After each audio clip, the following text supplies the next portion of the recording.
from you, to hear about your experience and to share, especially as we're in this very important moment, I think, in our nation's history. So let's just take you through a little bit about who they are, their biographies, just to give you a sense of context, and just to introduce them to you a little bit more. Okay, if we could have our first slide. Tonight, we will be hearing from Professor Dr. Angelina Osborne, who is a historian. She's an independent researcher and heritage consultant. She received her PhD in history from Wilberforce Institute for the study of slavery and emancipation from the University of Hull in 2014. And her interests really focus on Caribbean enslavement and pro-slavery discourses and the history of community and education activism. She's also a historian of the West India Committee, which is a lobby group, was a lobby group of absentee planters and merchants focusing on their political identity in her research, looking at really the periods of the 18th and 19th century.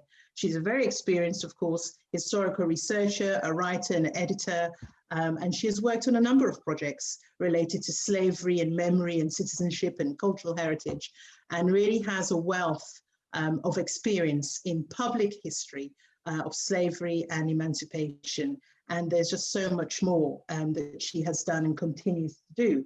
Her most recent book, as in this month, hot off the press, which everyone must get, is the highly celebrated 100 Great Black Britons, which came out this very month. Here we are. I've got my copy here.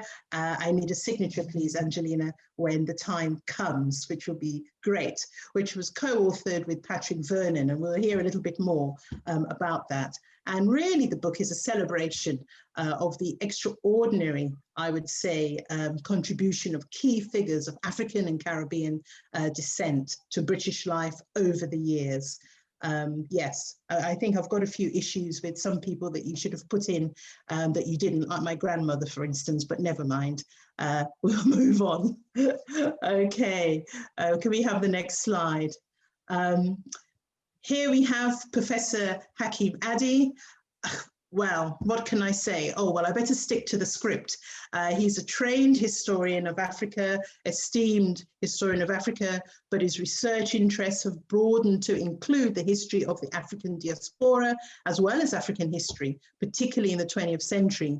His earlier research and publications focused on the history of the diaspora in Britain, which is really a relatively new subject for academic study, and in particular, the political history of West Africans in Britain and the influence of communism and Pan-Africanism on anti-colonial activism.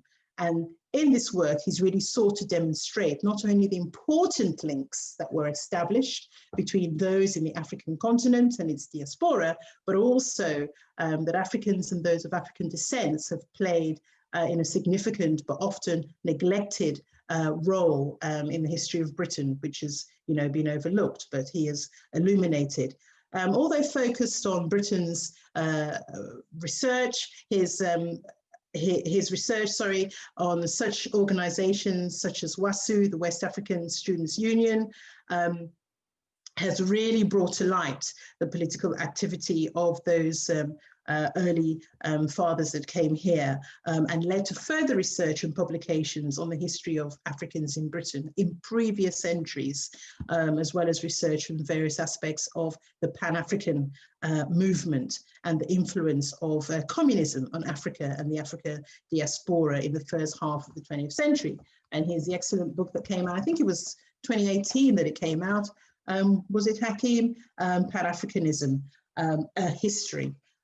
As well.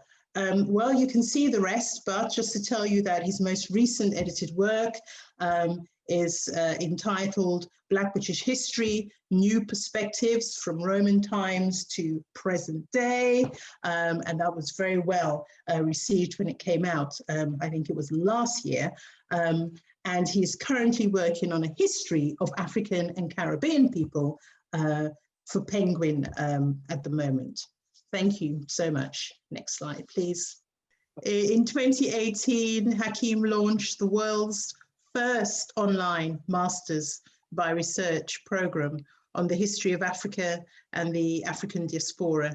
And he is the founder and consultant historian of the Young Historians Project.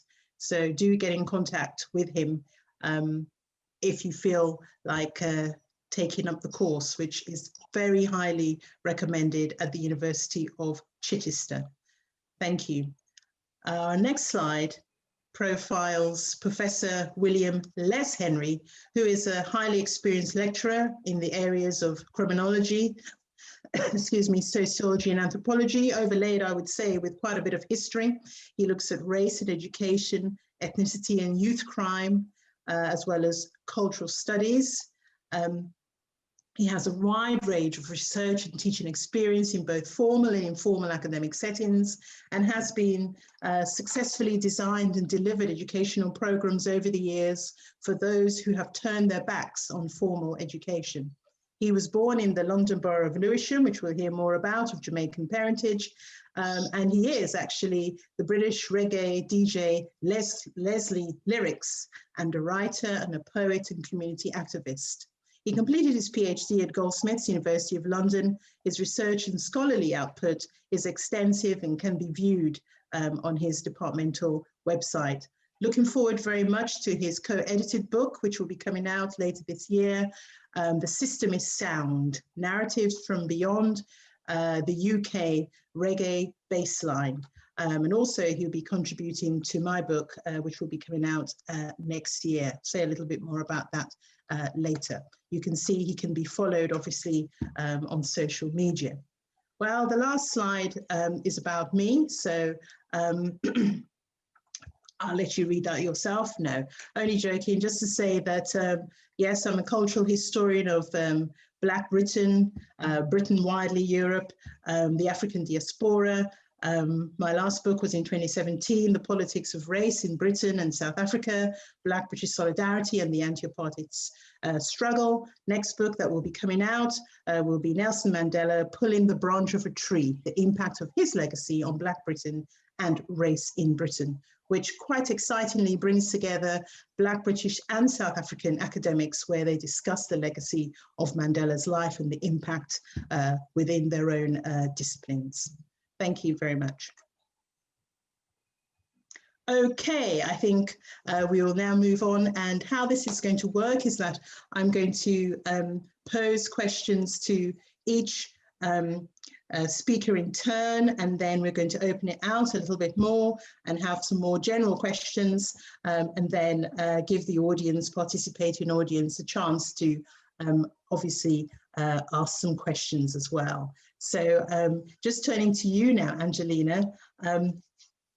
Again, thank you so much. It's really great that you can spend some of your time with us. I know it's been an extremely busy month since your book has just come out.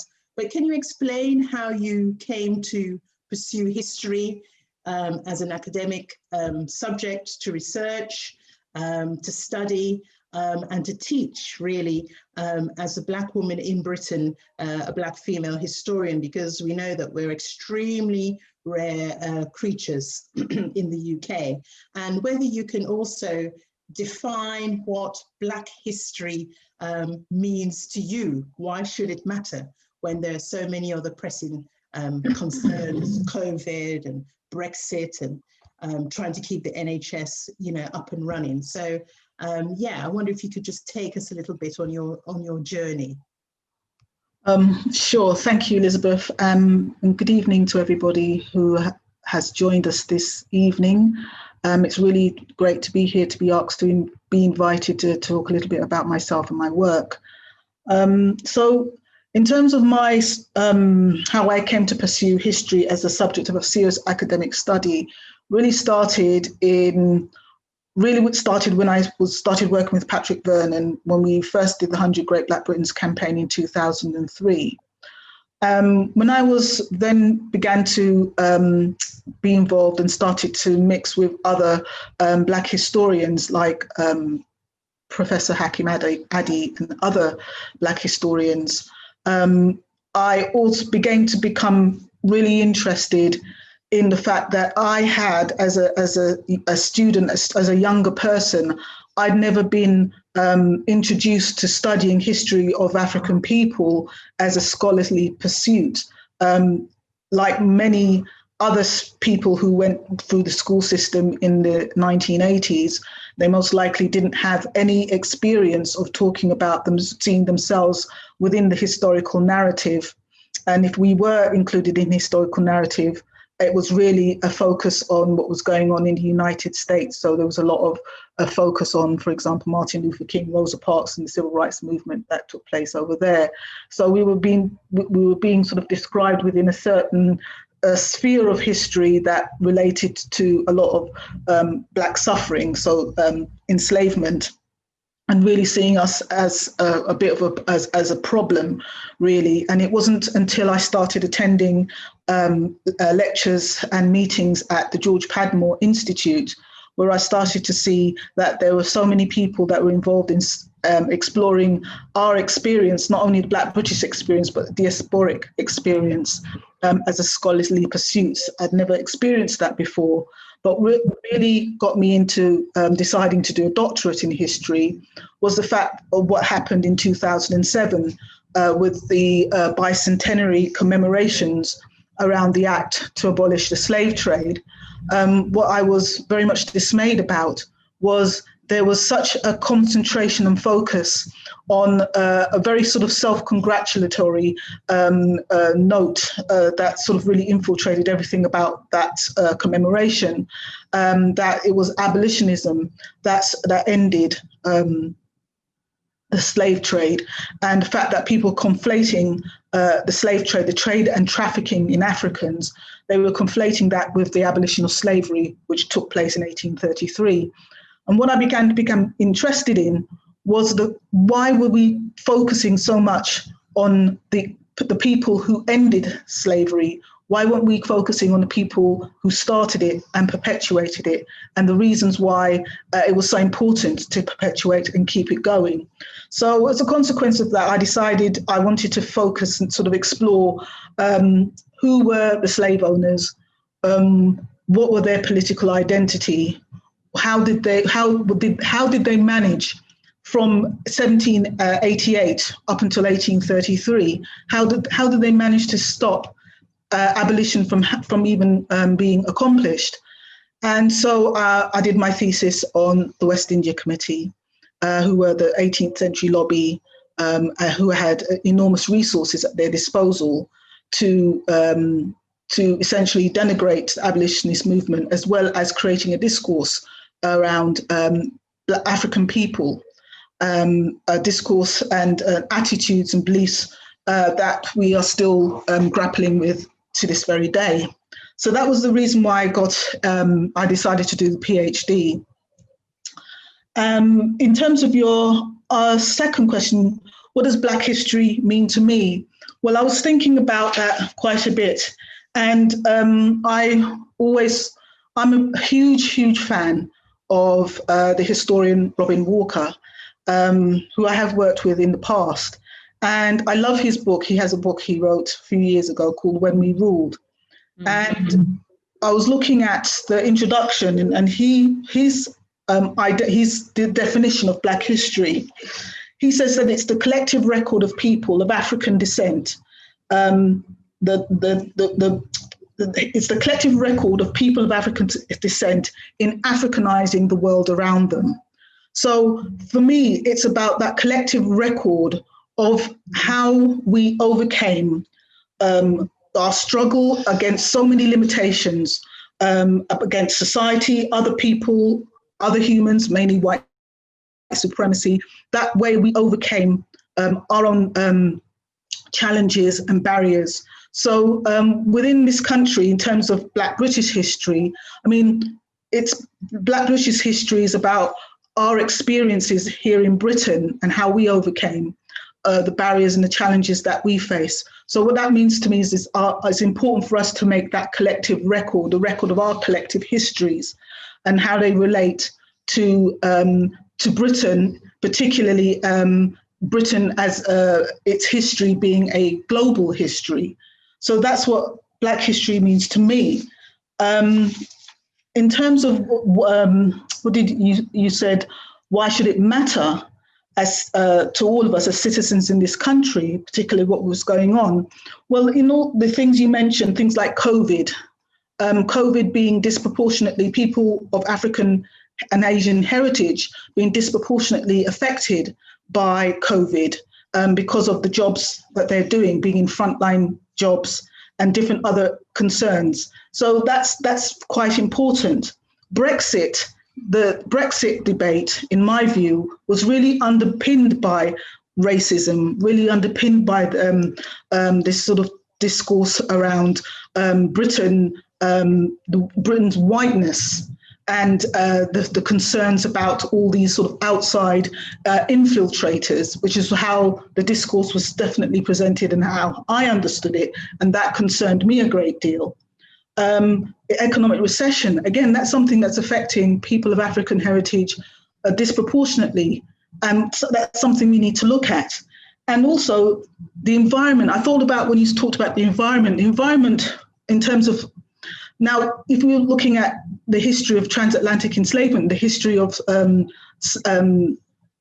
slave societies in the Caribbean, it was European people that absolutely decimated the land in the Caribbean nations, decimated the land and causing issues around environmental issues that we're facing today. That wasn't African people. African people had a real respect and respect for the land, and often understood how to use the land in ways that made sure that you didn't overuse it.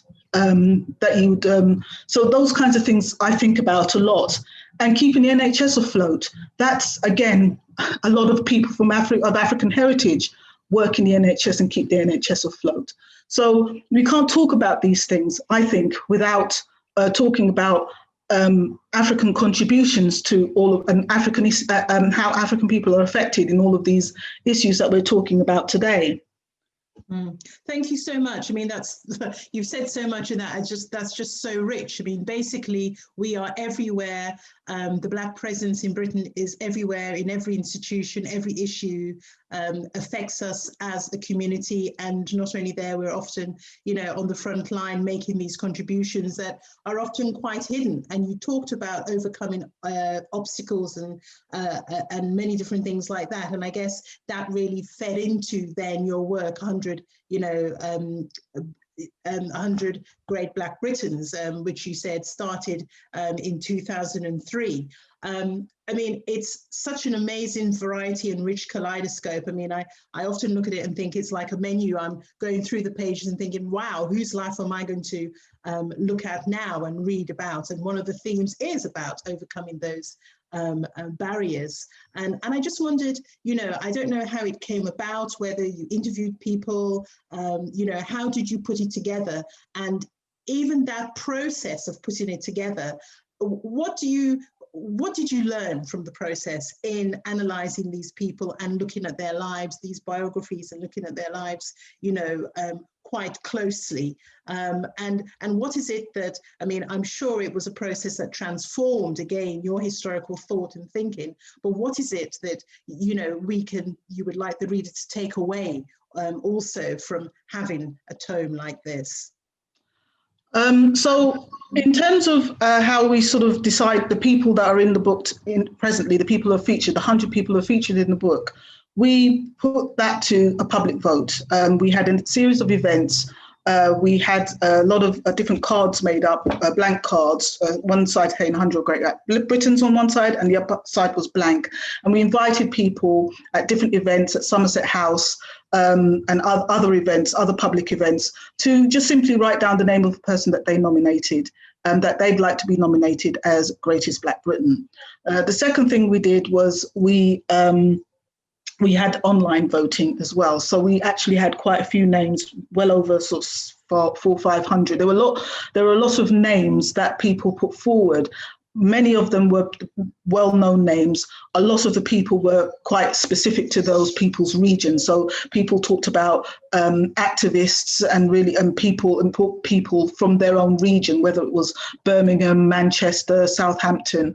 Those ones proved to be a little bit more difficult to actually engage in any research, because, as I said, it's quite specific to their own region. Those were sort of important people that had done so many great things within their own communities, and hoping to perhaps put together a book that celebrates more people that are less well known, more community activists, historians, etc. So once we had this, we had a number of names. When we had a panel of people, lots of people working for example, Reach Society, Ballet, some academics, some publishers, Charmaine Lovegrove, some journalists, helped us to really get the names down to 100.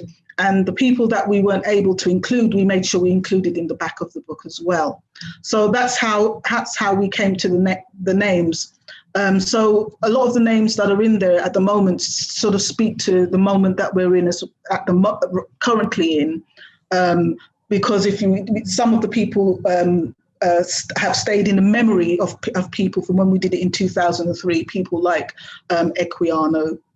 But we made sure that we featured all the people that were nominated in 2003, and as well as the people that were nominated back in mid-2019 as well. What did I learn from doing the book? Well, the first thing I should say is that I know that certainly in terms of people who feature in the book, a lot of them, I'm standing on the shoulders of many, many, many important historians that have come before me. And because of the work that they did, because of the work that they disseminated, it made my job easier to document and write profiles about those individuals. That's the first thing that I'd like to say about the book. There were some people in there that I was less familiar with, and made me understand certain things about my own self, for example, not just myself, but also about some sort of Black British experience. So, for example, people like Agri Burke, Dr. Agri Burke, the psychiatrist, and Dr. Elaine Arnold, the social worker, the work that they've done in trying to understand about mental health amongst the African people of African heritage was very interesting to me, and helped me to, in terms, for example, where Dr. Arnold looked at how people deal with, for example, she's very interested in when people left the Caribbean and came to Britain, leaving their children behind with their family members, and how that attachment was cut, and the impact of that attachment, not just on the parent, but also on the child, and looking at how the child would deal with that, the breaking of the familial link. Some children would just merely withdraw, and some children would act out. And when the children acted out, for example, in schools, they were identified as being troublesome and unruly by the teacher. So that's something that labeled them, because nobody was taking the time to truly understand what was going on with these youngsters. So then they were already identified as being difficult and troublesome, and that's a label that is often put on Black students, Black pupils. That still is, without really understanding their history and what's upsetting them, what's making them behave the way that they do. So I learned that that was a real, for me, that was quite important to understand. It made sense for me, especially when I was growing up, trying to understand some of my own peers. When they were having difficulties within the school system, not just my peers, but also my older brothers, and thinking about their own experiences within the school system. So, and am I right, sorry to interrupt, but am I right that, this was really a corrective to an earlier exercise, a national exercise that looked at Great Black Britons that, strangely enough, did not have any Black figures at all, incorporated. So am I right in thinking that this was really an attempt to redress that invisibility and hiddenness?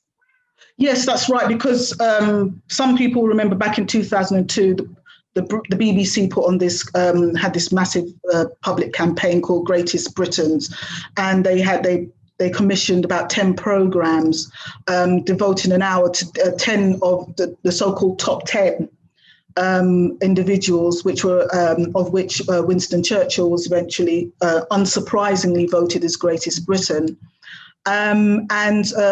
Yes, we were certainly Patrick and I.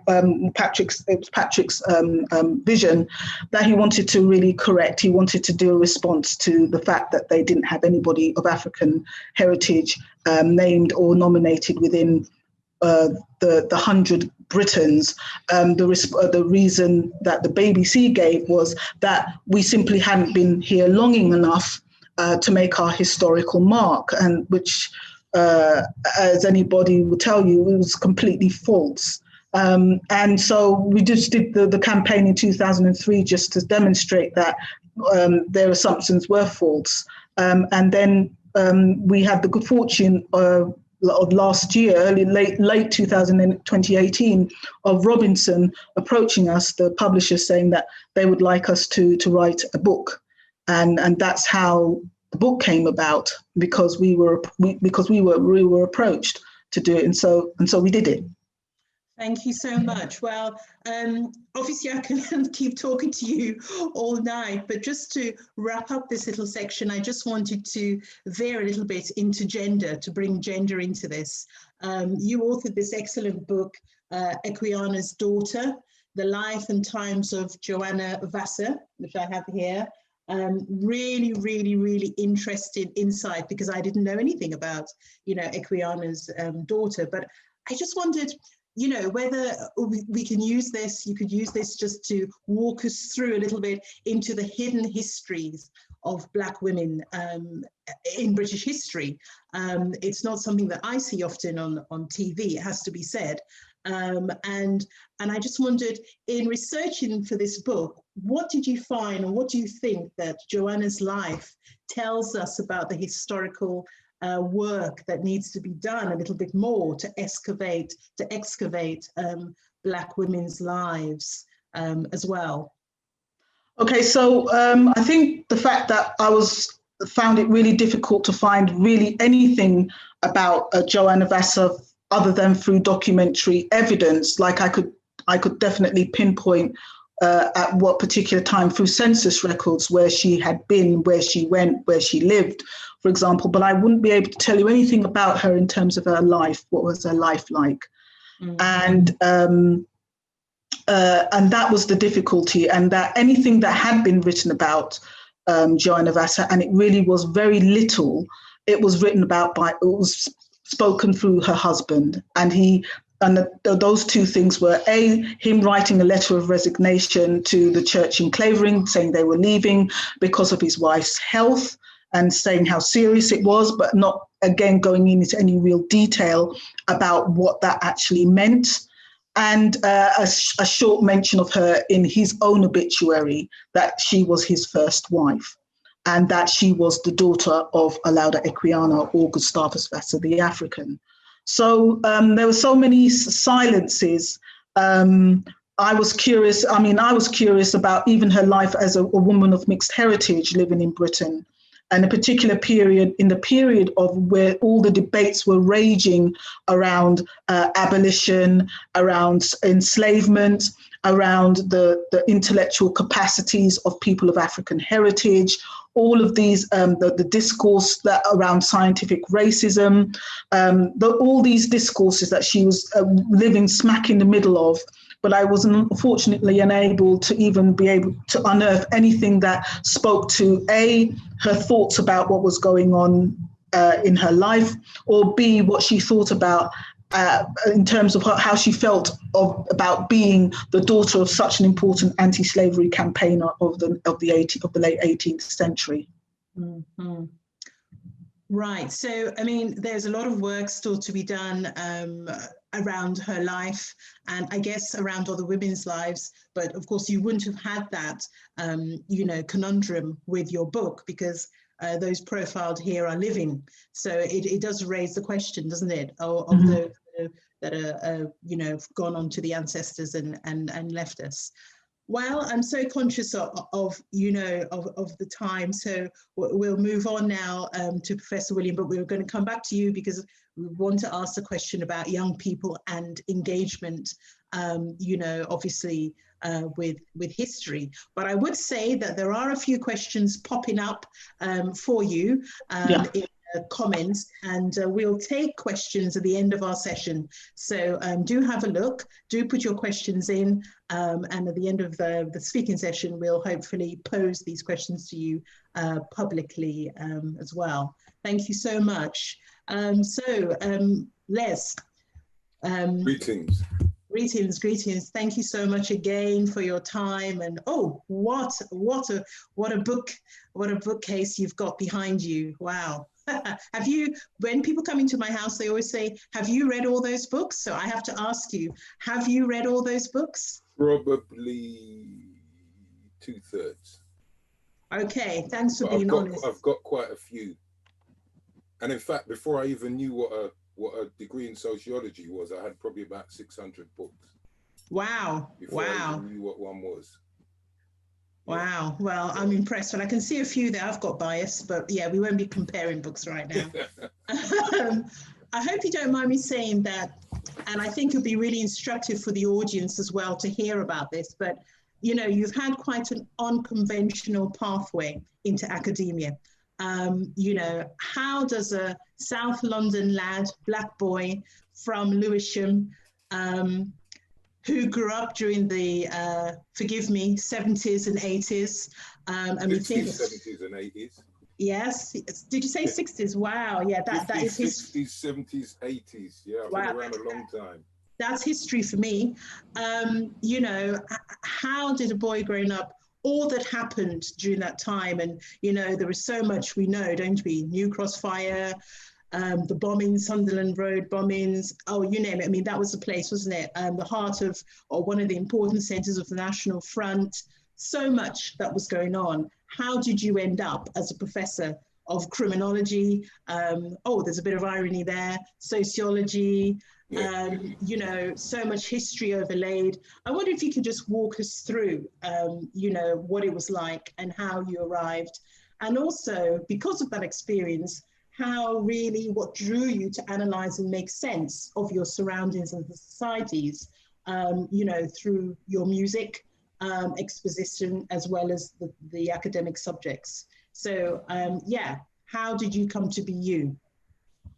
Right, that's kind of like a difficult one. And I did do a session for Middlesex Uni yesterday where I spoke about my forthcoming book. There's one with a very secret title, which I won't reveal, but one that I'm working on called Goal Models: From Exclusion to Excellence, You Are What You Learn. And it's more or less biographical because people have journeyed with me before. I was expelled from school at 15 for insolence and fighting. I was expelled from college at 16 for insolence and fighting. My twin brother wasn't, therefore I have to own that, because, you know, oftentimes they'll say, well, the parents who came from the Caribbean, they didn't really overstand, you know, the schools, and they weren't really that interested. Well, our family wasn't like that. So I didn't do well at school, but I've always had a voracious appetite for literature. I love learning and I love education, but I hated school. And there's a difference. So whilst I didn't do very well at school, I was always into learning. At 17, I became a father. So if you look at what is supposed to be the generic recalcitrant, whatever it is, I would probably fit into that category. However, one of the things that happened to me at school was in 1972 at the Moonshot Youth Club, which was run by the wonderful Dame Sybil Phoenix, we were being taught Black history / African history from 1972. So I know I was introduced to myself as an African in 1972. And we also learned Shotokan karate, but that's different because that was for self-defense, because we were being attacked by white men. But basically what happened was, so I'm talking about us as boys. So basically what happened when I was learning African history, you know, let's say I'm at school, they're teaching us about the Egyptians, everything is white. We go to Moonshot in the evening, they are telling us about, you know, Nama, who the Greeks called Menes, who created the first United Kingdom. There were no Europeans there. We're talking 4,200 BC. So what I started to do was bring that knowledge into the classroom and challenge the teachers. And I know hindsight is a fine thing, but the teachers were just as much a victim as we were, because they could only teach what they believed to be true. It's a bit like what the sister just said about the BBC. And I remember all that furore around 100 greatest Britons, and there were no representations of us as peoples of African ancestry. But so that was one of the things that happened to me at school. And I started playing up in class, and they started sending me to the library. And I just used to love it, because I would go in there. It was peaceful, and I would read. I read so much of the material that was in the library. Then after I got expelled from school, you know, my father being the kind of Jamaican person he was, you know, you go in college. So I had to go to college. But the reason why my relationship at school was basically over was when I was 15, I wrote a poem on war. We were being taught Wilfred Owen, you know, Anthem for Doomed Youth. He was 25 when he wrote that during the First World War. We were asked to write a poem. I wrote a poem. They accused me of plagiarism. I learned that word at 15. Cut a very long story short, and anyone who is of my generation, I can't speak to people now, but especially my elder siblings who came from Jamaica, when we came in from school, it was, what's your homework? What have you got to do? Do it. And that was it. And then they would check it. They would check to see if it made sense. They would check it grammatically, etc. So basically everyone in my household knew I wrote that poem. When I went to school and they basically disputed the fact that I wrote that poem, that was it. And then when they realized, after my dad went down there and kind of raced them up a bit, they gave me a token. And for me, it was the biggest insult they could have done. There were no apologies. It was a book token. And I remember in an assembly, they called me out and said, you know, William Henry wrote the best poem on blah, blah, blah. And they gave me a book token. But my relationship with education died that day. It died. So I totally lost interest. However, as I said, I've always had a voracious appetite for learning and for literature. So I've always been studying. And my biggest influence, peace be upon him, was a brother called Professor Herbert Ekwe, who passed away suddenly last year. Yeah. I met him in 1983.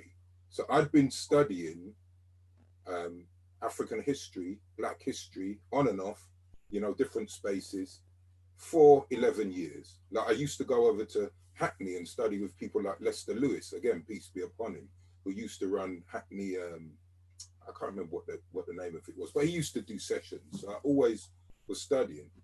But when I met Professor Herbert Ekwe, I remember it was either in the South London Press or the Mercury. I opened it and there was an evening course, and I believe it was at Goldsmiths. And it was African literature across the diaspora. Is there a Black aesthetic? And I remember I thought, wow, what's this? And when I went there, I am telling you, from the first moment I met that man, he revolutionized my thinking. He was the first person who actually made me realize that history has been racialized and gendered. And it's also around sexuality as well. So if we think about some of those brilliant scholars that I introduced to my students, like James Baldwin, because he was a homosexual, people do not give him much credit or credence, especially a lot of the Black communities over here. They would not represent his work. Professor Ekwe basically destroyed all of that in my life.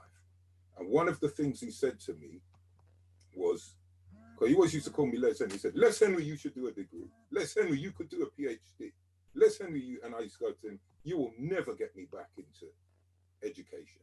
I'll never return. So in a nutshell, never say never. 1993 to 94, I did Access in Social Anthropology at Goldsmiths College. And one of the reasons I did that was my wife and a very good friend of mine called Angela, she always used to say to me, Les, the stuff you read, it's written by psychologists, it's written by anthropologists, it's written by sociologists, it's written by historians. Why don't you go and do a degree? And, you know, I was like, but then I did. So I did my Access in Social Anthropology. And here is something very interesting for anyone who's listening. Before I did the Access, I did the research into how long it would take to get a PhD. I only went in there to get a PhD. And it wasn't to remain within academia.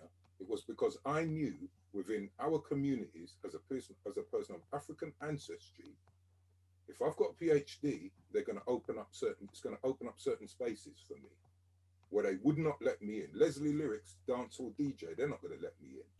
But if it's Dr. William Henry, they'll let me in. So when I did the access, one of the things what I did was in one of the first sessions, they said, write down where you're going to be in 4 years or something like that. And what I did was I put, in 4 years, I will have graduated with my degree. And 3 years after that, I will graduate with my PhD. And some of the people in the class were laughing at me, and I thought, well, fine. But that's what I did. And in fact, it took me 8 years and not 7 for the whole process. And that was because of the person who was the head of anthropology at Goldsmiths at the time gave me a serious fight down and tried to put me off and dissuade me from doing my PhD. Well, and I know there's so much more context to that, but I think you've given us enough for people to have, a snapshot. And I think for me, what really resonated was that you saying that, the teachers themselves were as much a victim as the children. And it just reminds me of Bernard Cord's book, the title, which is How the West Indian Child is made basically subnormal. Exactly. And that's a classic. I would encourage anybody to read that. And thanks so much for, sharing that. Just jumping forward a little bit, I just wanted to ask you, so much has happened really this year, and we're noticing a real sort of pushback, particularly, with race and the interrogation that we really need to start looking at our society and the structures that are keeping particular people out, particular groups out. And of course, this is nothing new, but just bear with me, in the 1960s, the distinguished and respected Regius Professor Hugh Trevor Roper of Oxford University proclaimed that, Black Africa had no history. And he even used the term unhistoric, which was in 1969, which is weird because in 1959, we know, Chinua Achebe's Things Fall Apart came out, which was all about colonialism. And an African's view, and we could see the history, we could see the culture. Fast forward to this year, and we hear from another kind of respected, but I would say quite contentious historian, David Starkey, who, it's the same sort of thing, same sort of continuity of, I would say, violence and even, hatred and disparagement of Africa and Africans. He had this to say. He said, slavery was not genocide. Otherwise, there wouldn't be so many damn blacks absolutely. In Africa or in Britain, would there? An awful lot of them survived. He sounds disappointed there. Of course, not counting the probably over 12 million that didn't survive that passage. If you are not culturally Black Africans, you would die in seconds if you were dumped back in Black Africa because you wouldn't know how to cope. That was said in July. So, they're both linked. Now, you've written a really, really interesting chapter in the book Social Problems in the UK, an introduction, which comes out later on this year. And your chapter is called Black Lives Matter, Decolonising and the Legacy of African Enslavement. Just taking that, all into, into play.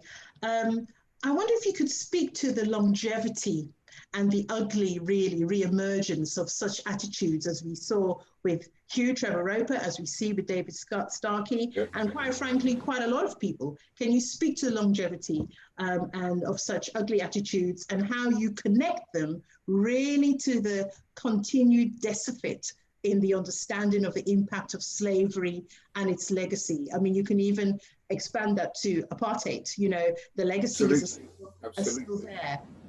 Riff on that a bit, please, Professor. Right, so the first thing I would do is, if we want to put someone like David Starkey in context, and it's interesting because this new youth work degree that I've designed And a great colleague of mine, Dr. Stuart Isaacs, who's editing that book that you just mentioned, where my chapter's going to be published. One of the things what we do is we contextualize it. So when I discuss David Starkey with them, I introduce them to what Immanuel Kant said, one of the major Enlightenment philosophers. And he said, when he was speaking about a carpenter who visited his dwelling, he said, this fella was black and therefore stupid. Stupid, yep. And what I'm saying is you see that continuous historical thread through these narratives. But to me, if we want to really appreciate what's going on and why these things are in perpetuity, because this is what you're speaking to, because of time constraints, I want to focus on academia. And I'm going to bring in an aspect of my personal biography as well. And I've written about this and I've said it many times. I achieved my PhD in 2002, and I really give thanks to Professor Lesbach, who is the kindest, most human, and one of the cleverest people I've ever met, and also Prof. Paul Gilroy, because without them, I would not have achieved my PhD. When I achieved my PhD, I was offered teaching. So I taught on 2 one-year contracts in the Department of Sociology, because what I want us to think about is how these things are institutionalized and they remain systemic. I couldn't get shortlisted for the job I was doing at Goldsmiths College. 3 times I applied, 3 times I was rejected for the job I was actually doing. So we're talking 2005. And what I did was I took a grievance out and I won the grievance. And I know you know this, Liz, because I met you when you first came there. But when I won the grievance, they said to me, oh, would you like to pursue? I said, no, I've got my research company and I'm going to go and run that. I'm getting the hell out of here because I don't want to face this. However, what I want you to learn, and I said this to the then head of school, and as I said, I've written about it and it's also coming out in my From Exclusion to Excellence.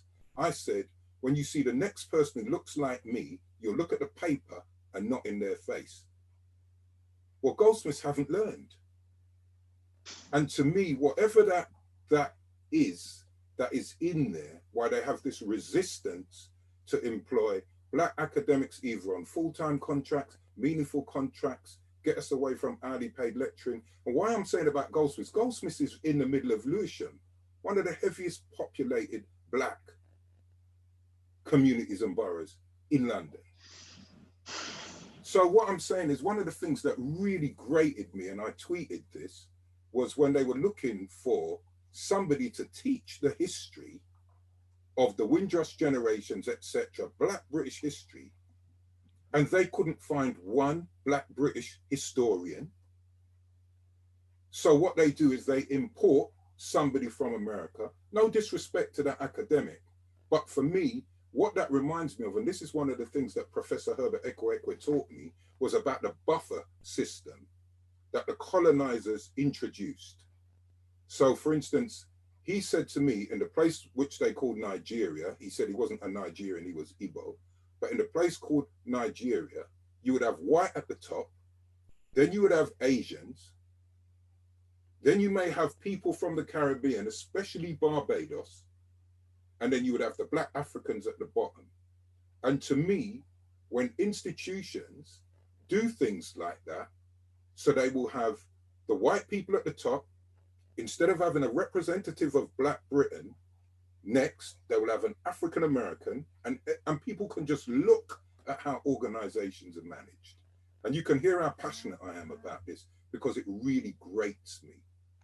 But that's what they'll do. So then imagine this now. If you're a student and you're going to somewhere like Goldsmiths to study Black British history, and there is not a Black British historian, what is the first thing you're going to think? Well, they're not up to it. They're not up to standard. That reminds me of when women in Britain couldn't graduate with degrees, and people thought women would study a degree for 3 years and were too thick to pass the final exam.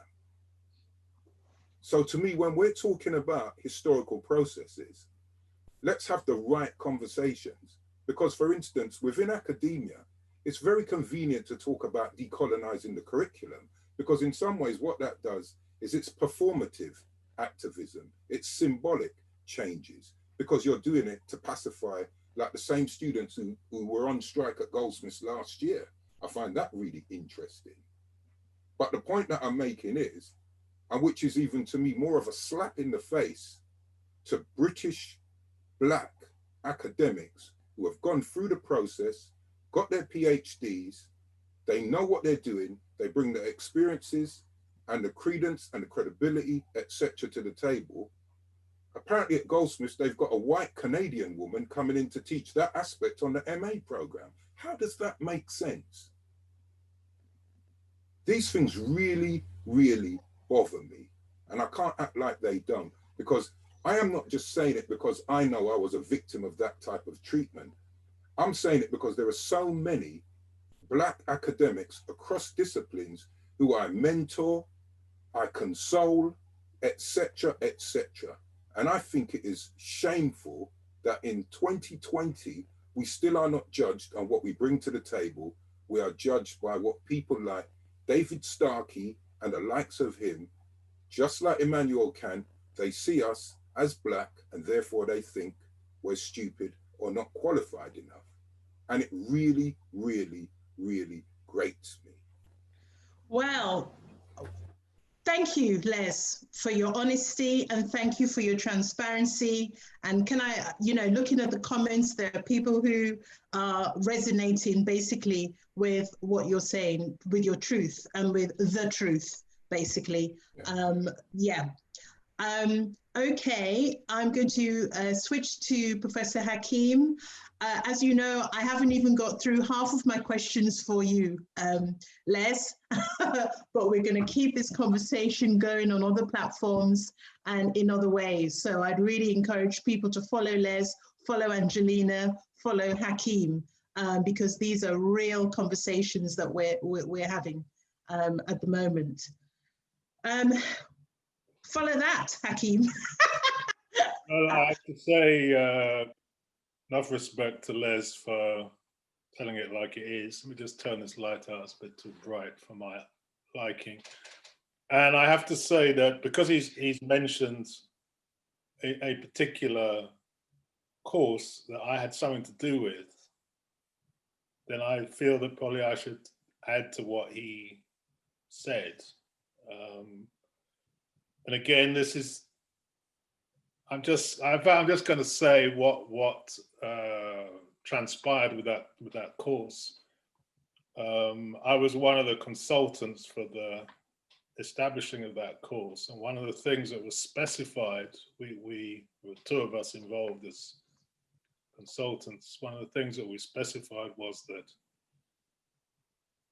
whoever was employed to teach on the course should be a specialist in the subject. So that's a specialist in the history of African and Caribbean people in Britain. Now, I don't know whether that is the case, but as Les says, there are many people in Britain who are very well qualified, who are specialists, who have PhDs in the subject. And those people were definitely overlooked. And I just say that, overlooked. I'm not sure how that was possible. But this is a problem that we have in this country, in academia, not only in academia. And it's, anyway, it's something that definitely needs to be changed. I mean, it does appear that we don't want to single out Goldsmiths for a particular attack, that Goldsmith is worse than every other university, because that's certainly not the case. But you could say that Goldsmith has certainly built up a reputation for itself of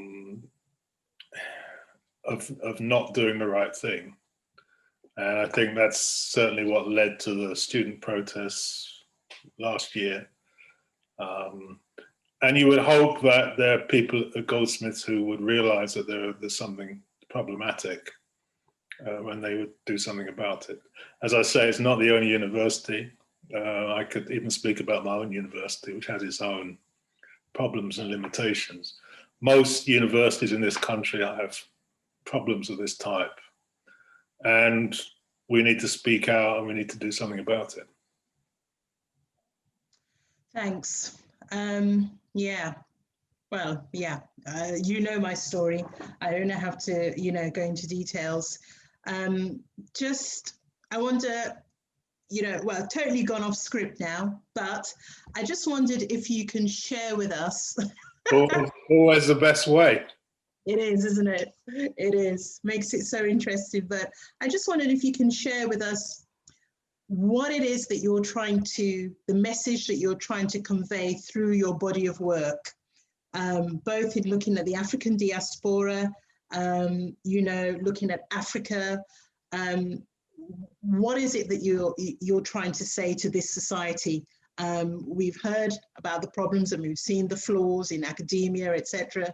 But this is such an important moment in time. And this year, I don't need to go through the list, but as you're currently still working on, obviously, the African diaspora in Britain, what do you think you'll be taking away from this year as well? So what is it that you've been saying, the message that you've wanted to get across up until this point, but going forward, how do you think this year's events are going to play, if at all, but they will, into your research and what you have to say about the Black experience as we go forward into the 21st, more into the 21st century?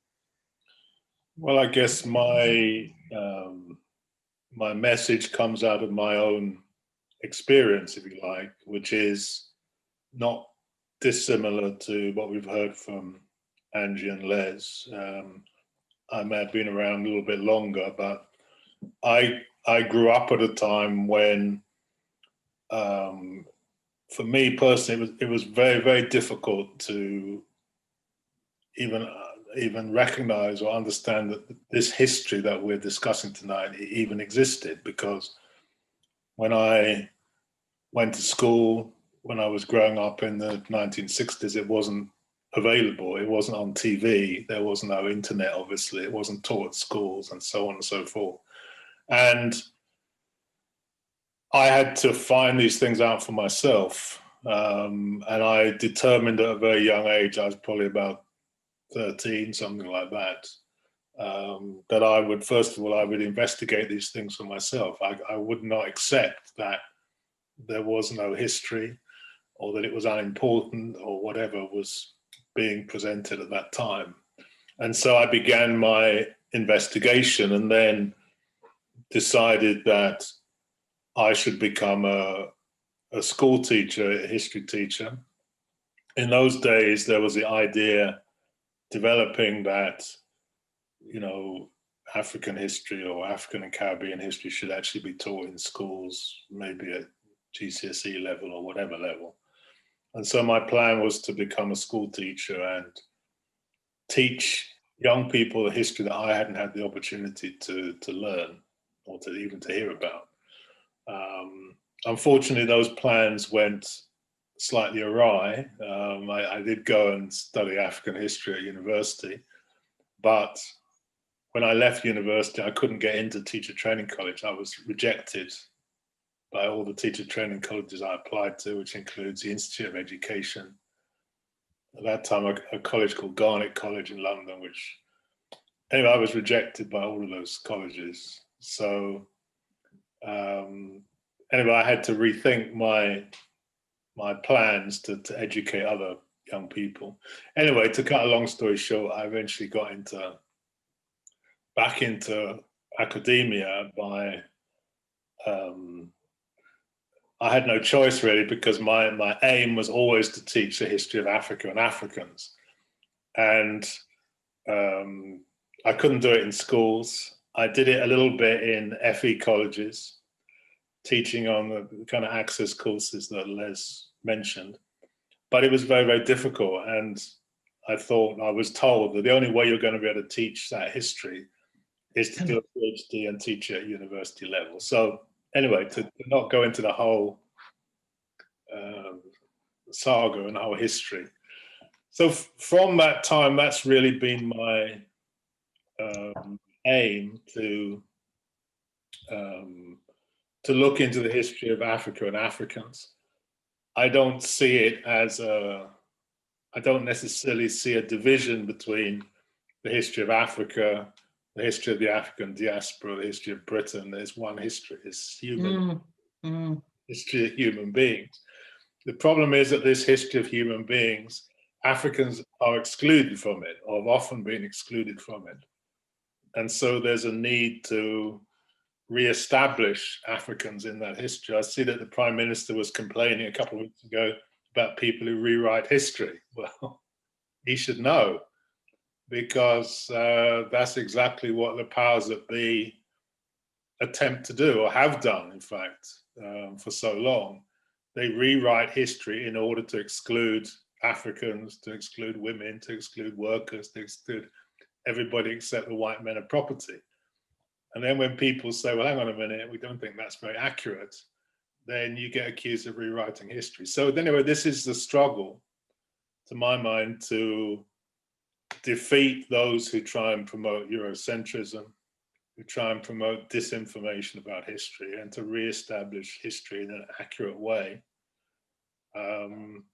And also to, if you like, establish the view that this history is interrelated, that you can't study the history of Britain without studying the history of Africans in Britain, or Britain's relationship with Africa. And you can't understand that without understanding African history and other histories. So having an accurate picture of what has gone on in the world and what goes on in the world is very important. It's not just important from the point of view of what we could call like self-esteem or identity. Sure, of course, we all want a history which includes people that look like us or look like our families. You know, it would be ridiculous to just have a history of the white men of property. And so for that reason, yes, for the purpose of self-esteem or identity or whatever one wants to call it, it's important that Africans, people of African heritage, are included. But perhaps more importantly, it's necessary that we have an accurate picture of what goes on in the world, that, in short, that we understand the world. And we understand the world not just so we can say we understand it, but so that we can act in it. And we realize that we have the capacity to act. So the way history is presented as the history of the white men of property is not simply because it's racist. It is racist, it is Eurocentric, but it also excludes nearly everybody. And it presents the view that we are not the makers of history, when of course we are the makers of history. The majority of people are always the makers of history. The white men of property do very little in history, just as they do very little today. So by excluding the majority, the idea is perpetuated that people can't change anything, people can't do anything, people can't act in history. And exactly the opposite is the case. You know, human history is the study of change, of how human beings change the world around them, whether it's the environment around them or the societies in which they live. And it's very important that we understand that, we draw the lessons from it, and then we have the conviction also that yes, we can change things. Whatever the world is, as however we find the world, we can change it, we can improve it, and so on. So my contribution, if you like, or my approach to history is to try and present that history, not excluding anybody, present it in a way that we can understand it, especially that young people can understand it, that they engage with it, they feel part of it, they feel that they can make it, they can become or are the main actors in history, and they can change things in their favor. To me, that's very, very important. And, you know, if we look at any aspect of history, we see that. I often use the example of the African revolutionaries in Saint-Domingue at the end of the 18th century, beginning of the 19th century, where life expectancy was, you know, 7 years or something, if you were an enslaved person. But those enslaved people with 7 years life expectancy organize themselves, even though they spoke different languages, they came from different places, they had all kinds of difficulties. They organized themselves. They defeated the three principal armies in Europe, the army of Spain, the army of France, the army of Britain. They liberated their country. They waged a revolutionary war for over a decade, and so on. They changed the world. So that's just one example. History is full of those examples. So we need to understand that history, not just that we feel good, oh, Africans did that, isn't that great? Yeah, sure, they did. And they developed a constitution, the first modern constitution, the first modern conception of human rights, and so on. They said everybody is black, and so on. Didn't matter where you were from, you were black. It's a very advanced thinking. Not only did they do that, and it's great that they did that, but it shows us as human beings the possibility of change, the possibility of empowerment, the possibility of becoming decision makers in any circumstances. There are those possibilities. And of course, in our present time, we're in a much better position to make those changes than those who only had a life expectancy of 7 years. So anyway, that's... Can I just interject and say, to a degree, you know, they made the Haitians pay for that, didn't they? For that audacity, pay literally their reparations until, was it the 20th century? And even now, I mean, you know, yeah. Sure. But I mean, that's anyway, that's another history that we can look at, what it's all about. But it doesn't in any way change what was achieved, which is the point I'm making. It doesn't change what was achieved and the remarkable feat that they did achieve, that for the first time in human history, those who were enslaved liberated themselves from that enslavement. What the big powers did afterwards tells us more about the big powers. True. That tells us about the Africans who liberated themselves. And of course, we know that history, which was not just the history of the big European powers of the French, the Spanish, the British, but also the US, and so on. So the point is we need to learn the lessons from that history. Let us know that history.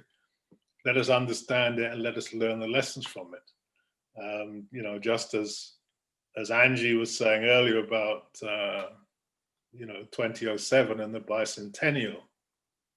So the point about this abolition is not just that the Haitian Revolution played probably the deciding role in the decision of the British Parliament to abolish, or so-called abolish, human trafficking for their citizens, but that what the presentation of history, when it focuses on Parliament and Wilberforce and so on, what it excludes are the activities of people in Britain themselves.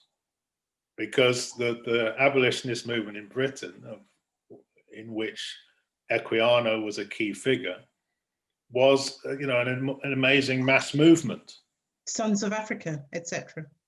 Not just the Sons of Africa, but all the organizations of that time, the London Corresponding Society, the organization not just of Africans, but of British people, working people, women, children, who all engaged in that massive campaign, perhaps the biggest political campaign ever in Britain's history. But Britain's history is presented in such a way that nobody talks about it. It's as if it didn't happen. So that then creates an impression in Britain that, you know, nobody was ever opposed to human trafficking, or it was only Africans who were opposed to it, or whatever. In other words, it creates disinformation. Yeah. It gives the view that people couldn't act, didn't act, can't act, still can't act, nothing can be changed, everything is just in the hands of Parliament and so on. So this is a false presentation of history, which is presenting history, the history of the white men of property. It's not presenting the history of women, of working people, of Africans, who together made up the majority of people. So it's to redress that balance that I try and do my work. Thank you. This isn't enough time. We haven't had enough time with all three of you, but just to bring you all three in, I wondered if you could just, sort of finish with this question and then we'll open it up. I think probably got another 10, 15 minutes, Professor Reddie, is that okay, for questions? But just looking forward, what are you telling your students? What are you telling your children, your grandchildren? What do we as parents and activists, as people who nurture young people coming up, what are you sort of warning them about the pitfalls you've all gone through, to a degree, your to describe to us your trajectories into this long and lonely route as a historian at times, but what are you telling your children and young people who want to study history and go forward? We'll go with Angelina first, William, and then Hakim. Okay, I have an 11-year-old son. I tell my son to question everything, not to accept things as they are, not to challenge things. In terms of my own personal trajectory and talking about my own experiences, I'm not in academia. I am an independent scholar for reasons that Professor Henry sort of outlined in terms of my own experiences with the academy.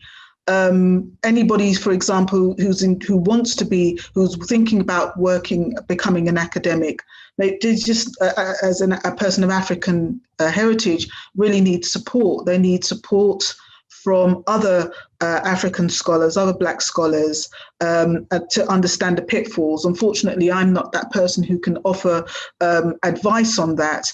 I can offer advice on other things in terms of maybe helping them with sort of conceptualizing their work or articulating their work. But I would definitely point to those young scholars to seek support. And I know that that's what they're doing. I certainly know people on this panel, that's what they do.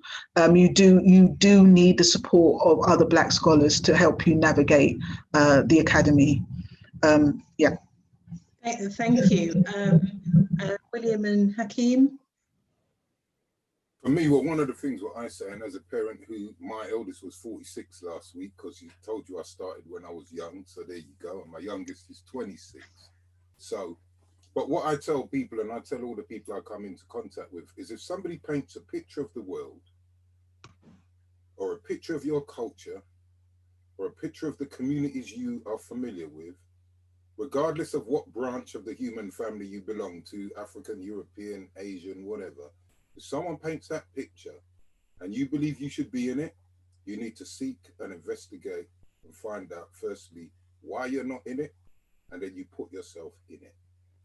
And for me, it's as simple as that. It was already suggested by, Prof. Hakim that, and, that what we do is we will add the stories that should be in there. I was told 3 years ago at University of West London, oh, Les, you don't have an attainment gap. The national attainment gap between Black students and white students that enter at the same level. They said to me, oh, you don't have an attainment gap. One of my colleagues said to me last year, oh, wow, I looked at your curriculum, it's already decolonized. Well, if I'm teaching and I know there are Chinese people who did something, I'll put them in. If there are African people who put something, I'll put them in. That's what I do.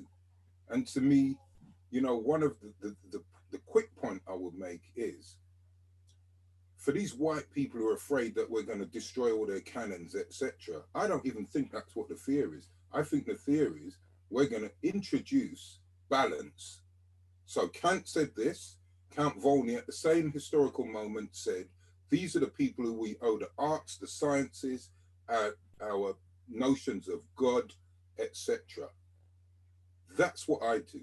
I strive to achieve balance. And anyone who I reason with, I say to them, look for balance. We are members of the human family, and that is simple. Thank you. We'll finish with you, Professor Hakim, and then go to Anthony and open it up for a couple of questions, please. Yeah, I mean, there's so many things that could be said. I think one thing I do or encourage, we have a young historians project. Yeah. Which, I don't know how many we have at the moment, about 15 to 20 young people between the ages of 16 and 25. And what we do, what they do is to produce their own histories. So they are historians. They're producing history, they're writing history, they're making documentaries about history, they're historians. So we don't tell people about pitfalls, we tell them to do, or we encourage them to do. It's only by doing that we change things. They produce histories. At the moment, they're working on a history of African women in connection with the African women in the health service in Britain, because they considered that when the health service is considered, either all people of African heritage are eliminated, or those people of continental African heritage are particularly eliminated. So they decided, okay, they're going to focus on African women. They've interviewed, I don't know, over 30 women. They've done historical research. They've been to the archives. They've done, anyway, people will see the results very shortly, or you can see some of them on the website already. So I think to encourage young people to take up the challenge, to get themselves organized. Always, if we look at history, people organize themselves. That's how you change things. Not on your own, but as part of a collective. So we've established that collective. It's not to say it's the only one, there can be others, to move things forward, to get people involved, to get people engaged in a subject where historically young people of African and Caribbean heritage have been reluctant to engage because of the Eurocentrism of the school curriculum and of the university curriculum, for that matter. So we have to find ways of attacking that, changing that, involving people, getting people to be history makers, to be those who change things. Thank you. Well, 100 great Black Britons, people. You've seen 3 of them tonight on the panel. Professor Anthony, 4 of them, including Professor Anthony Reddie. Professor Anthony, what questions have we had tonight and comments, please, that you can share with us? Yeah, so we got a question for Professor Les initially, but obviously our other speakers can chip in. It says, so how would you recommend organizing as students, especially during the pandemic? So how can we make demands of our educational institutions? That's for me. Yeah, but all of you actually. I think one of the ways you can do that is if you've got Black members of staff, let's say members of staff who are African ancestry or whatever. I think the best way to do that is you start to work with them, or if there are white or so-called other members of the faculty who are right-minded, you work in collaboration with them. Because to me, that's how you'll affect the change. Because what the universities generally will do, and I kind of suggested this before, is they will work with the students, tick the boxes. Oh yes, we've got BAME representation. You know, they collapse it into that term. Whereas to me, so for instance, when I was at Goldsmiths and where I'm at UWL, I try to work as much as I can with the students and the outreach teams as well. And then we find out, what do they want? How do they think things can be improved? What kind of changes will complement, as in complete, their learning? So to me, that's what you do. You find people at various stages in their education, and academics at various stages in their progression, let's say, and you work together. And you know, Brother Hakim said it. It's about collaboration. Malcolm X said, you know, once we recognize the commonality of our condition, we can act on that. All the other things, the religion, the this, the that, they can go to one side. The commonality of your condition is because how you're presented in this time and in that place. So that's what I would say. Find people to collaborate with, and don't just think as students you can get it done, because you will get compromised as students. Absolutely. Angelina and Hakim, if you would like to add to that, if you wish. Well, I think that the key thing is that you need to people need to take a stand. You know, if you think something is wrong, then you need to stand up and do something about it. And you keep finding out how to solve the problem. You know, these things, they're not necessarily easily solved, but they're much more difficult to solve if you do nothing. Absolutely. If you do nothing, they're never going to be solved. So taking a stand doesn't matter who you are. You're a student, you're a teacher, you're a counselor, you're whatever, you're an admin person. You take a stand, and if you see something is wrong, you say, okay, this is wrong. I don't approve of this. You talk to other people, you organize with other people, you find what can be done to, you know, to change the situation. Whether it's in the university, it's in a school, it's outside, it doesn't matter where it is. You try and do something. I mean, years ago, or not that long ago, Angie and I worked on a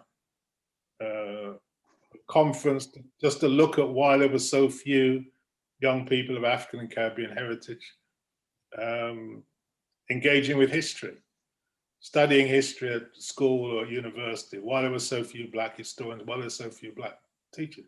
We didn't necessarily know the answer, but we decided that we should do something about it. So we did something about it. We involved other people, we called a conference, we listened to what people had to say, we took action, we set things up. And the Young Historians Project came out of that. So these things may not necessarily all solve everything, but it's doing something to change things. It's not standing and looking and saying, oh, isn't that terrible? we have to take action, and we take it kind of informed by our understanding of history, our understanding of the world, about what it is that changes things. So I think, you know, just to keep doing it, keep going. You know, some of us have been doing these things for, you know, many decades, but there's still problems because we live in a society which perpetuates these problems all the time. And we're seeing it, you know, as a result of what happened this year, the upsurge of up and down the country. What is the response of the powers that be to that upsurge? It's to criminalize people. It's to say there's no problem. It's to say, why are people complaining about the glorification of people who commit crimes against humanity? They're these kind of things.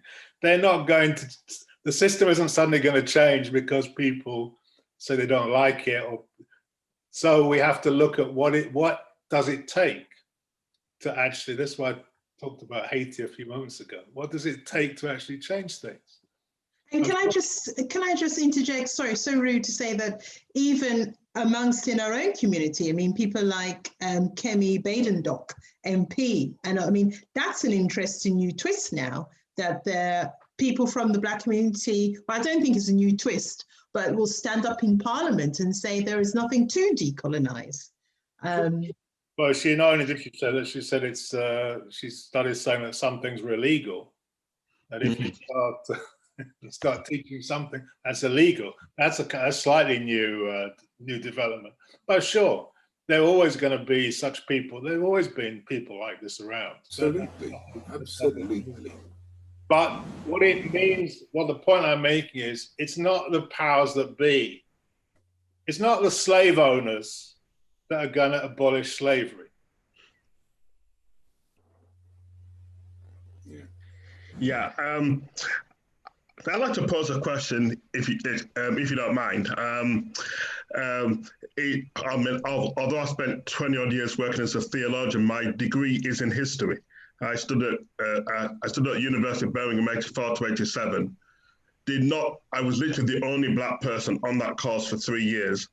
And there was nothing of African perspectives in the course for 3 years. And I was actually taught by David Starkey for a term in 1986.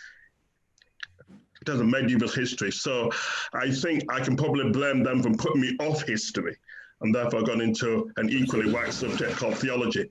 Having said all that, so here's my question. So where would you like to see African history going in the next 10 years? All of you.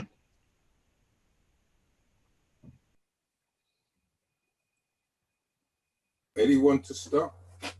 Anyone to start? Well, to me, as I said, for me, it is just about introducing that balance. So, for instance, I teach a course on imprisonment.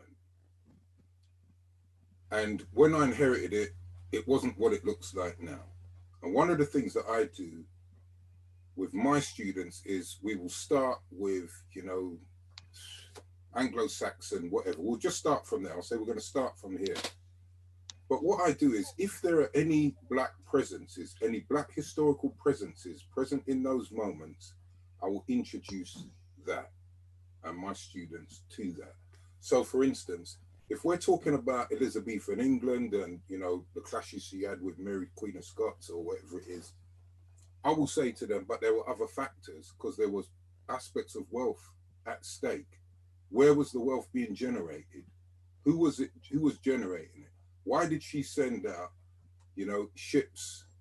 She sanctioned the first ship, Jesus of Lubeck, with Hawkins, who, interestingly enough, his family crest is on Goldsmiths College, Deptford Town Hall. It's there to this day.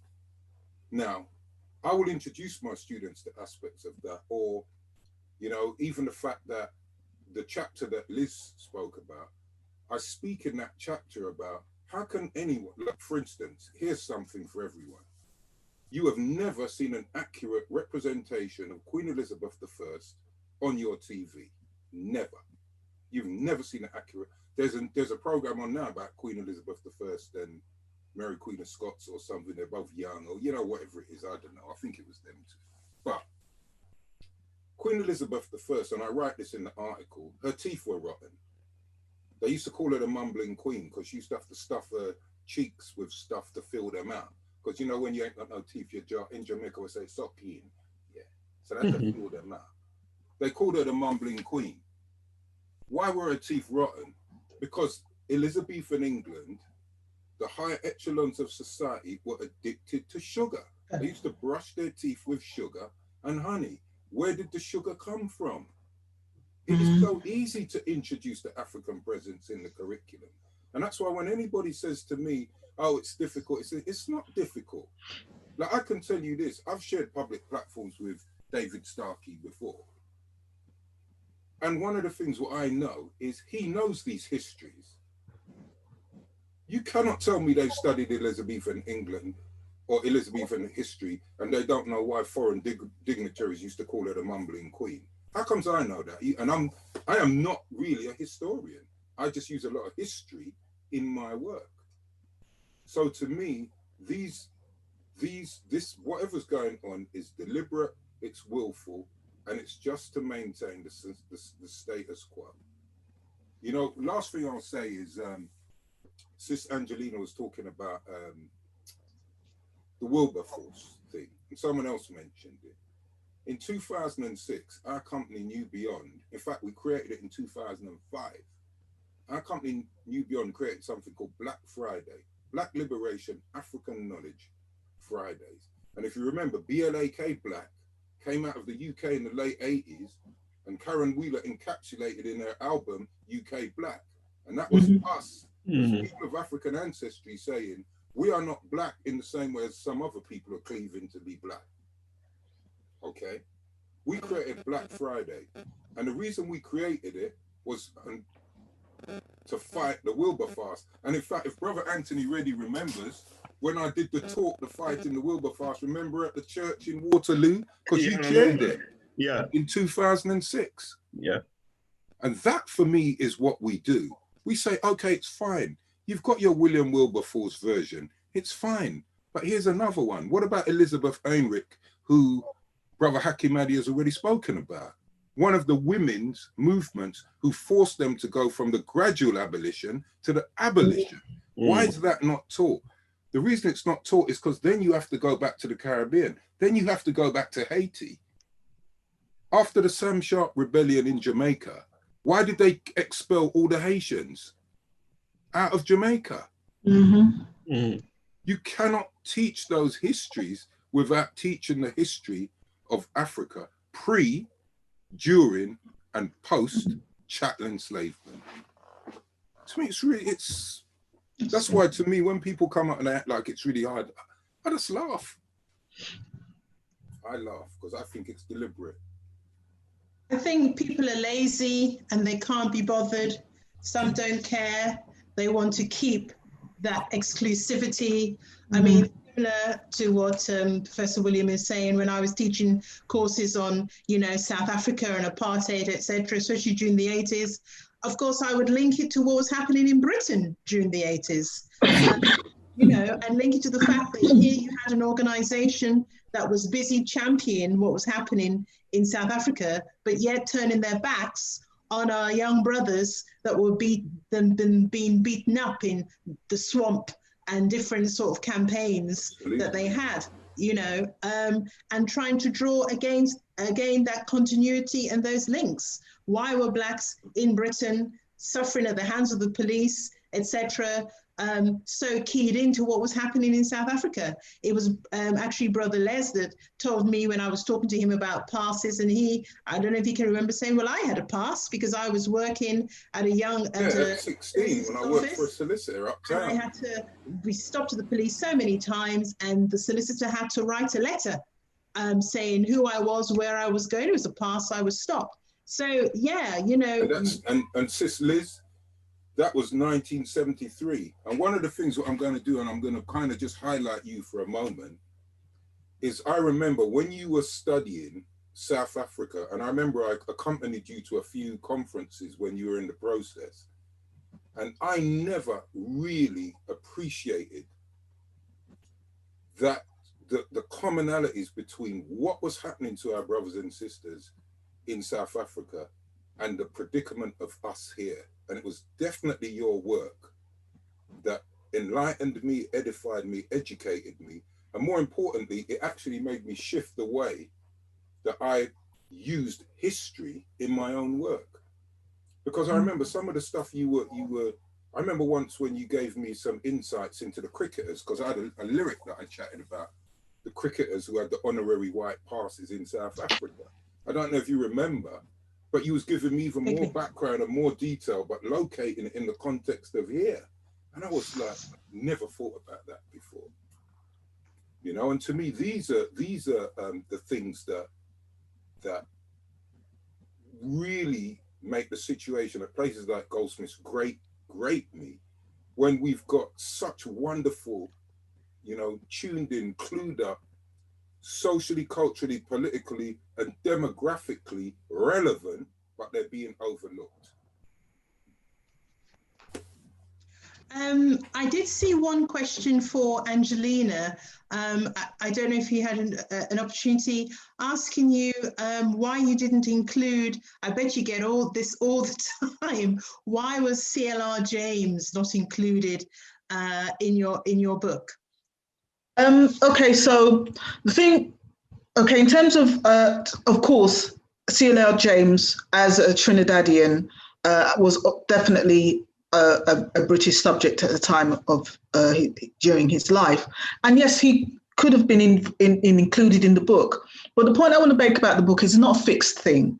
100 Great Black Britons is not fixed. Okay, it's not a definitive list. Okay, so there is scope for so many more people to have been included. It wasn't a matter of saying you're in and you're out. It was just like there's 100, and on this occasion, unfortunately and surprisingly, CLR James wasn't wasn't nominated for some strange reason. But what I'm saying is it's not a fixed book. Nobody can say that these are the only 100 people in whole of British history that deserve to be itemized in this book. What one kind of hopes is that we'll get to do another volume and we'll include more people. But I will make the point that the great George Padmore's in there. he's included in there. And I'm a huge fan of C.L.R. James, especially his work on the Haitian Revolution. That's such an important and seminal work. So yes, I do get this a lot of the times, and sometimes it's a little bit frustrating because it feels like there's a sort of narrowness of focus. That it should that if the person that you wanted nominated and isn't in the book, it means that they're not a great Black Britain. Of course, they're a great Black Britain. It's just that we couldn't do a book of 1,000 great Black Britons. It would be so huge. But I was just about to ask you, why don't you expand it to 1,000? But hey, Professor Hakim has made it this time, so you never know. William and I might make it in the next 10 years. Well, he should definitely be in it. But anyway, sorry, I'm teasing you. I know that you're teasing me. Well done, Hakim. Yeah. You're a first. It's just really an intervention. It's not. I see 100 Great Black Britons as an intervention in response to things that were happening at the moment. Everything seems so crazy and so depressing at the moment, especially around Brexit, around what's happening with COVID, what happened with Grenfell, what's happening even in the United States with the crazy the election process, and people thinking that just if Donald Trump is voted out, then things will return to normal. They won't return to normal. What is normal? So, just for us to remind ourselves who we are and what we've accomplished, and that there is scope for us to continue to add to that list. And also, my dream is that people that are less known, people who have been working so hard in their communities, to uplift the people in their communities all around the country, those people, the sort of what you'd call the unsung heroes and sheroes. I hope that we can do something for them as well. So it's the fact that there's so many people that we could have included means that that's a wonderful thing. It speaks to the richness of our history, the richness of our contributions, that we don't have to, people don't have to consistently look, when they're always looking to United States to celebrate African people, African diasporic heroes. So, I know we cannot please everyone. That wasn't it. If we were trying to do that, then we wouldn't do anything, would we?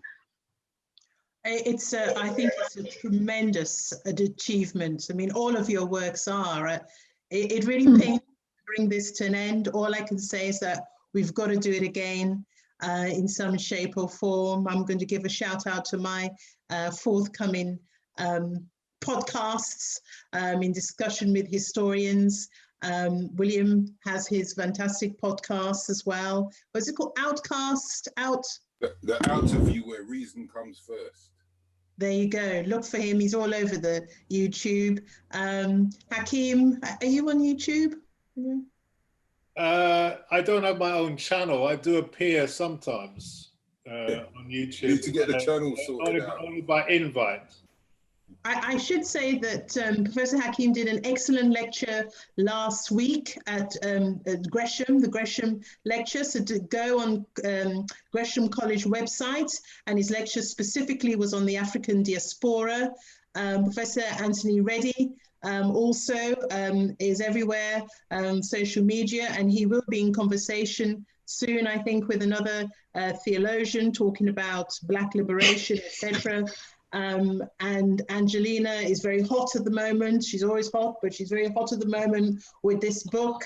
She's everywhere. So, I hate to wrap this up. I'm sorry. We couldn't have given more time for questions, but you'll see us around, and it only leaves for me to say thank you so much, Professor Hakim. Thank you so much, Dr. Angelina. Thank you so much, Professor William. Thank you so much, Professor Reddie. And I love Professor Williams' reasoning. Thank you so much for your reasoning and everything that you shared, your intellectual journeys. Thank you. Thank you for inviting me to talk. It's a pleasure.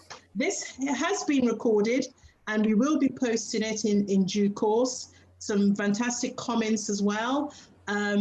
So yes, I think if you want to see where it's being posted, do check out Anthony Reddie's website, and also we'll do something on the Goldsmiths library website so you can get hold of it. Thank you those of you who are WhatsApping me like crazy, wanting to know also about the recordings, etc. Okay, good night everyone. Thank you. Good night. Thank you. Thank you very much. Stay focused, as we say, Jamaica. Stay blessed. Good. Thank you very much. Bye. Oh, shout out to Jamaica. Bye-bye.